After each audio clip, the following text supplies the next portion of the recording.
Chapter 6. The Split Track. The next day, I waited until Mum left for the market.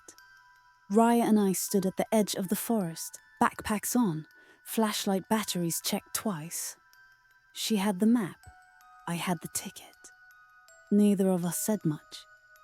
There was something sacred about what we were doing. Like if we spoke too loudly, the forest might swallow our words. And us with them. We followed the trail where we'd seen the passengers vanish. There wasn't a real path, just animal tracks and broken branches. But the map was accurate, too accurate, as if it hadn't aged at all. After nearly an hour of walking, the forest began to change. The air turned colder, heavier. The birds stopped chirping. Every branch seemed to bend inward, like trees leaning to listen. Then we saw it. At first, it looked like a line of moss-covered stone cutting through the forest floor.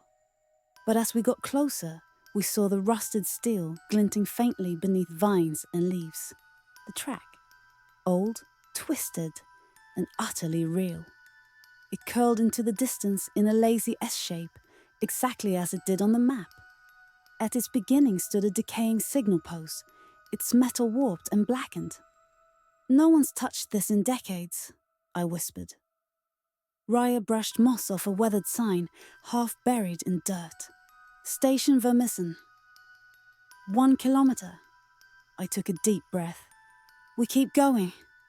As we followed the track, time began to slip. Not seconds or minutes, but a feeling. Like the forest was no longer following the same rhythm. Shadows grew longer in places where the sun still shone. Our watches ticked faster, then slower, then froze altogether. I checked mine 3 times. The second hand would jump, then stop again. 12:13. Again and again. Raya tapped my shoulder. "Look." Up ahead, the track split. One branch twisted left, overgrown, lost in fog. The other turned right and disappeared behind a crumbled hill. And standing between them, motionless, was a signpost. But it had no sign, just a single word carved into the wood beneath it. Split.